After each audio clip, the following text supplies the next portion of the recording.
Aujourd'hui, je vous propose la version audio d'un numéro de ma newsletter, un numéro qui portait sur un principe hautement philosophique, ce qui n'est pas fait ne marche pas.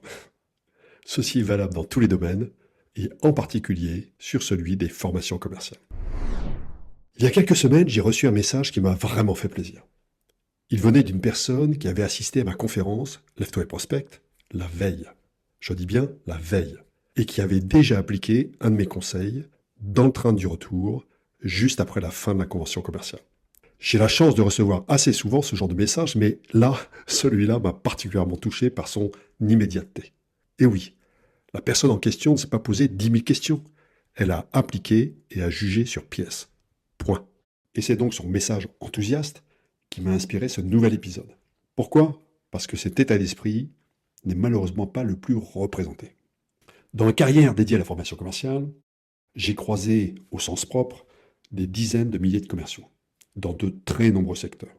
Eh bien, dans la série Enfonçons les portes ouvertes, ceux qui tirent vraiment profit des formations sont ceux qui osent mettre en œuvre. Je dis bien oser, parce que la première application implique toujours un petit saut dans le vide, remettre en question ses habitudes, sortir de sa zone de confort, risquer un faux pas, voire une belle plantade. Et inversement, j'ai aussi rencontré de nombreux spécimens capables d'expliquer que les apports de la formation n'étaient pas adaptés, pas pertinents pour eux, pas ceci ou pas cela, sans même avoir essayé de mettre en œuvre quoi que ce soit. Bref, que vous soyez commercial vous-même ou manager de commerciaux, la chose la plus importante dans une formation est sa transposition. Le savoir ne sert strictement à rien s'il n'est pas mis en œuvre. Une formation commerciale sera efficace si elle est de qualité, bien sûr, si elle est relayée et surtout, si elle est intégrée rapidement dans les nouvelles pratiques. Voici donc 3 conseils pour ne plus jamais entendre « la formation ne m'a rien apporté ». Premier conseil, valider le casting et les contenus en amont. Ça paraît évident, et pourtant, il arrive que ceux qui disent « ça ne marche pas » aient raison. Pourquoi ? Parce que le casting était moyen, parce que le contenu était dépassé, parce que la formation a été choisie sans discernement. S'assurer que le formateur sait de quoi il parle est un minimum. Et en matière commerciale, avec tout le respect que je peux avoir pour les RH, ce sont les responsables commerciaux qui doivent valider la pertinence du formateur. À eux de décider si oui ou non, il maîtrise suffisamment son sujet pour apporter la valeur ajoutée attendue aux équipes. Ensuite, la qualité des contenus est tout aussi essentielle. Si le fond de la formation n'a pas changé depuis 30 ans, ça pose question. Même s'il vaut mieux un contenu moyen avec un formateur excellent que l'inverse, rien n'interdit d'exiger le meilleur des deux. Moralité, faites toujours preuve de prudence avant de signer une proposition. Si le formateur qu'on vous vante n'est pas celui qui animera la session, le différentiel d'impact peut être énorme. Deuxième conseil, passez un contrat avec les participants. On ne doit jamais envoyer quelqu'un en formation à l'insu de son plein gré. La formation des commerciaux n'est pas un prolongement de l'éducation nationale. Elle n'est pas obligatoire. Ce qui est obligatoire, c'est d'être performant. Alors, si un commercial ne souhaite pas suivre une formation qui a été mise en place pour l'aider à être plus performant, dont acte. Mais bien sûr, cela ne doit en aucun cas réduire le niveau d'exigence à son égard.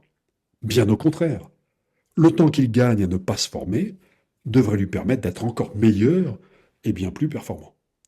Oui, je sais, je suis un peu caustique, mais comment peut-on justifier d'investir du temps et de l'argent pour des personnes qui traînent des pieds, qui accueillent la formation à reculons et la vivent comme une punition ? C'est pénible pour l'entreprise et c'est pénible pour le formateur. Et surtout, c'est toxique pour les autres participants. N'oublions pas que les gens qui sont là, sans être là, et qui dénigrent l'intérêt de la formation avant même de le voir commencer, sont des boulets qui plombent la motivation et tirent le groupe vers le bas.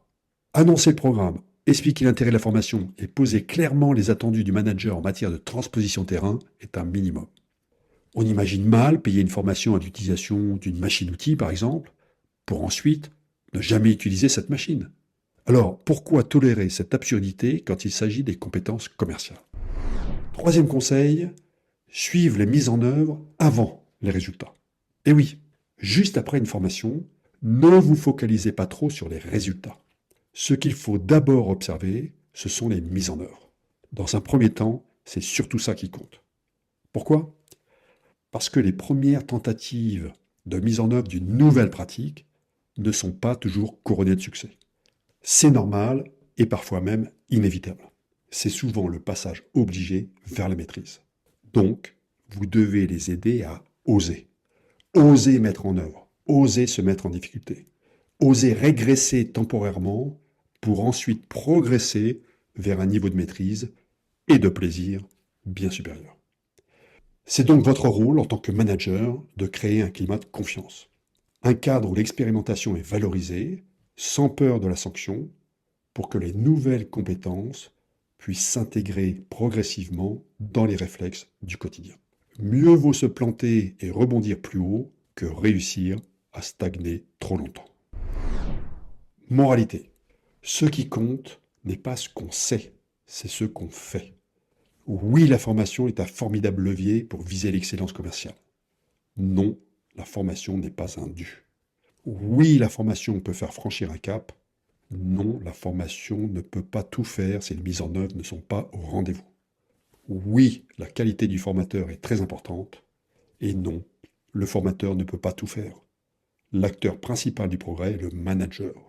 Et le dispositif de formation proposé aux commerciaux doit être pensé pour l'aider à jouer ce rôle dans la durée. C'est aussi simple que ça. Et voilà, c'est tout pour aujourd'hui.